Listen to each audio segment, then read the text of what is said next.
Friends இந்த காடை முட்டையை பாருங்கள், பார்க்கவே எவ்வளோ ஒரு சூப்பராக இருக்குது, கலர்ஃபுல்லாக டேஸ்ட் அந்த அளவுக்கு சூப்பராக இருக்கும். இன்றைக்கி 50 காடை முட்டையை வச்சு நம்ம சூப்பராக காடை முட்டை வறுவல் தான் பண்ண போகிறோம். எப்படி செய்யலான்னு பார்க்கலாமா? Hi friends, welcome to Kerala சமையல். கேரளா சமையலில் காடை முட்டை வறுவல் தான் பண்ண போகிறோம். வாங்க எப்படி செய்யலான்னு பார்க்கலாம்.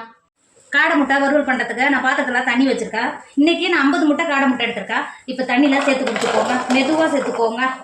காடை முட்டையை சேர்த்துட்டு அது கூடவே 1 டேபிள் ஸ்பூன் உப்பு சேர்த்துக்கோங்க. தோல் உரிக்கிறதுக்கு ரொம்ப ஈஸியாக வரும். சேர்த்து கொடுத்துட்டு மூடி போட்டு மூடி நல்லா வேக வச்சுக்கோங்க. இப்போ பாருங்கள், நம்ம காடை முட்டை எந்த அளவுக்கு நல்லா வெந்து வந்திருக்கு பார்த்தீங்களா? இங்கே பாருங்கள், எந்த அளவுக்கு நல்லா வெந்து வந்திருக்கு பாருங்கள்.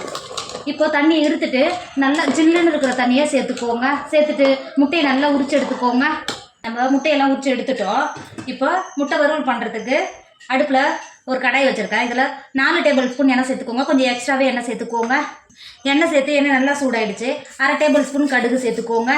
கடுகு சேர்த்து கடுகு நல்லா பொரிஞ்சு வந்துருச்சு. இந்த ஸ்டேஜில் 1 டேபிள் ஸ்பூன் பெருஞ்சீரகம் சேர்த்துக்கோங்க. பெருஞ்சீரகம் சேர்த்து நல்லா பொரிஞ்சு வந்துருச்சு. அது கூடவே 3 தட்டு கருவேப்பிலையை உரி வச்சுருக்க அது உள்ள சேர்த்துக்கோங்க.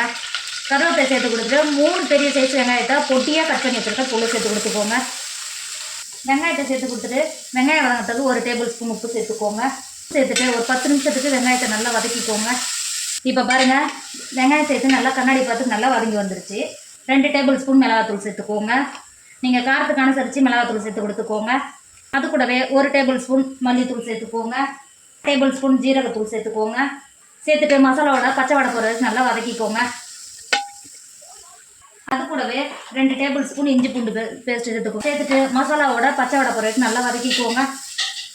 இப்போ பாருங்கள், நம்ம மசாலாவோட பச்சை வடையெல்லாம் போயிடுச்சு. இப்போ நம்ம உரிச்சு எடுத்து வச்சுக்கோங்கள காடை முட்டையோட சேர்த்துக்கோங்க. சேர்த்துட்டு மசாலாவோட நல்லா கலந்து கொடுத்துக்கோங்க. இப்போ காடை முட்டையை சேர்த்து நல்லா மசாலாவோட நல்லா கிண்டி கொடுத்துட்டோம். இப்போ எந்த அளவுக்கு பார்க்கவே ஒரு சூப்பராக இருக்கும் பார்த்தீங்களா? இப்போ இதில் ஒரு 10 நிமிஷம் நல்லா ரோஸ்ட் ஆகி வர வரைக்கும் நல்லா கலந்து கொடுத்துக்கோங்க. இப்போ பாருங்கள், ஒரு 10 நிமிஷத்துலேயே நல்லா மசாலாவோட நல்லா ரோஸ்ட் ஆகி நல்லா வறுந்து வந்துருச்சுங்க பார்த்தீங்களா?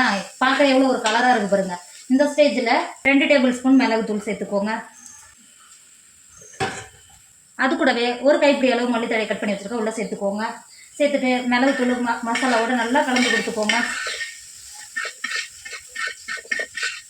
இப்போ பாருங்கள், சூப்பராக நம்மளோட காடை முட்டை வறுவல் சூப்பராக ரெடி ஆகிடுச்சு. இப்போ வேறு ஒரு பாத்திரத்துக்கு மாற்றிக்கோங்க. ஃப்ரெண்ட்ஸ், நம்மளோட காடை முட்டை வறுவல் சூப்பராக ரெடி ஆகிடுச்சு. இதோட டேஸ்ட் அந்த அளவுக்கு சூப்பராக இருக்கும். நீங்கள் காடை முட்டை வாங்கினா இந்த மாதிரி ட்ரை பண்ணி பாருங்களா. டேஸ்ட் வீட்டில் இருக்கும் எல்லாருமே விரும்பி சாப்பிடுவாங்க. அந்த அளவுக்கு சூப்பராக இருக்கும். என்னோட வீடியோ உங்களுக்கு பிடிச்சிருந்தா உங்கள் ஃப்ரெண்டு உங்கள் ஃபேமிலிக்கு ஷேர் பண்ணுங்கள். மறக்காமல் கேரளா சமையலை சப்ஸ்கிரைப் பண்ணிக்கோங்க. தேங்க்யூ.